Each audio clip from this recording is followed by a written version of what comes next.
खबरों की ओर, जहां बीजेपी सांसद भर्तृहरि मेहताब बने प्रोटेम स्पीकर। राष्ट्रपति ने अनुच्छेद 95(1) के तहत नियुक्त किया है। अध्यक्ष के चुनाव तक अध्यक्ष के कर्तव्यों का करेंगे निर्वाह। तो बड़ी अपडेट आप तक पहुंचा रहे हैं, जहां आपको बताते चले कि बीजेपी सांसद भर्तृहरि मेहताब बने हैं प्रोटेम स्पीकर। राष्ट्रपति ने अनुच्छेद 95(1) के तहत नियुक्त किया। अध्यक्ष के चुनाव तक अध्यक्ष के कर्तव्यों का निर्वहन करेंगे। तो बड़ी अपडेट आप तक पहुंचा रहे हैं। हमारे साथ एसोसिएट एडिटर प्रदीप कुमार जुड़े हुए हैं और ज्यादा जानकारी लेंगे। प्रदीप, क्या अपडेट मिल पा रही है, जहां बताया जा रहा है कि बीजेपी सांसद भर्तृहरि मेहताब अब प्रोटेम स्पीकर बन गए हैं? देखिए बिल्कुल, और संसद का सत्र शुरू होना है 24 तारीख से। उससे पहले जो प्रक्रिया है, जो खासतौर से स्पीकर के चुनाव को लेकर, उसकी गहमा गहमी देखने को मिल रही है। 26 तारीख को सदन के अंदर प्रधानमंत्री स्पीकर के चुनाव को लेकर नाम का यहाँ पर जानकारी देंगे, नाम का खुलासा करेंगे और उसके बाद स्पीकर का चुनाव होना है। लेकिन इससे पहले जो प्रक्रिया है, क्योंकि नवनियुक्त जो सांसद चुनकर आए हैं उनको शपथ दिलानी है सदन के अंदर। 2 दिन का ये कार्यक्रम रहेगा। 24 और 25 तारीख को नवनिर्वाचित सांसद लोकसभा में 18वीं लोकसभा के नवनिर्वाचित सांसद वो शपथ लेंगे। ऐसे में जो सीनियर सांसद हैं भर्तृहरि मेहताब, जो उड़ीसा से आते हैं, उनको प्रोटेम स्पीकर नियुक्त किया गया है। प्रोटेम स्पीकर यानी स्पीकर का अधिकृत चुनाव होने तक वो स्पीकर की भूमिका निभाएंगे सदन के अंदर, और जो शपथ है वो दिलाएंगे जो कि नवनिर्वाचित सांसद रहेंगे। इसी के साथ एक पैनल भी बनाया गया है। जो वरिष्ठ सांसद हैं सुरेश, जो कि सुरेश के जो सांसद हैं कांग्रेस के, इसके अलावा TR बालू जो DMK के सांसद हैं, इसके अलावा राधा मोहन सिंह वो भी नियुक्त किए गए हैं इस पैनल में, जो शपथ दिलाते नजर आएंगे नवनियुक्त सांसदों को।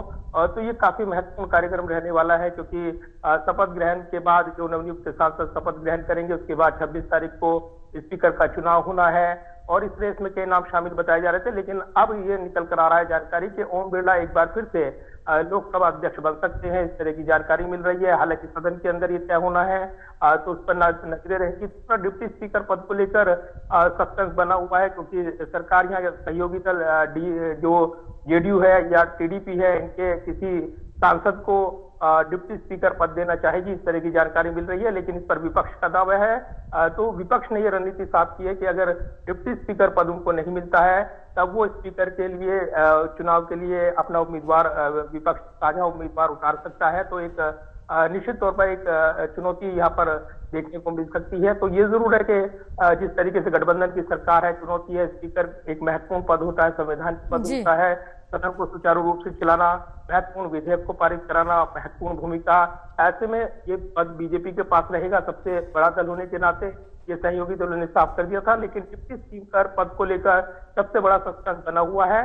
फिलहाल प्रोटेम स्पीकर के नाम का ऐलान हो चुका है, और संसदीय मंत्री किरण रिजिजू ने भी ये जानकारी दी है कि राष्ट्रपति ने इसको मंजूरी दे दी है। तो अब ये प्रक्रिया आगे बढ़ती हुई नजर आ रही है। बिल्कुल, क्योंकि कहीं ना कहीं एक यहाँ पर जिस तरह से प्रदीप देखिए, थोड़ा तो लॉस बीजेपी को साफ तौर से देखने को मिल रहा है और चुनौतियां भी बड़ी आ रही, क्योंकि इस बार NDA की गठबंधन की सरकार है। तो इसके साथ साथ अगर हम बात करें तो पूरी तरह से यहाँ पर, अगर जैसे कि आपने डिप्टी स्पीकर की बात की, तो वो विपक्ष का हो सकता है, उस पर भी अपनी पूरी तरह से मनमानी नहीं की जा सकती। और इसी तरह से देखें तो आगे कई और चुनौतियां भी देखने को मिल सकती हैं। देखिए बिल्कुल, जो 10 साल हमने देखा है कि डिप्टी स्पीकर कोई नहीं बना, यानी ये पद खाली रहा। विपक्ष को उतना पर्याप्त यहाँ पर संख्या नहीं थी कि वो नेता विपक्ष भी उनका बन सके। लेकिन इस बार परिस्थितियां बदली हुई हैं और इसलिए विपक्ष के हौसले बुलंद हैं। कल राहुल गांधी जब प्रेस कॉन्फ्रेंस कर रहे थे, तब ये सवाल भी उनसे पूछा गया था। तब उन्होंने कहा था कि ये सत्र आसान नहीं होगा।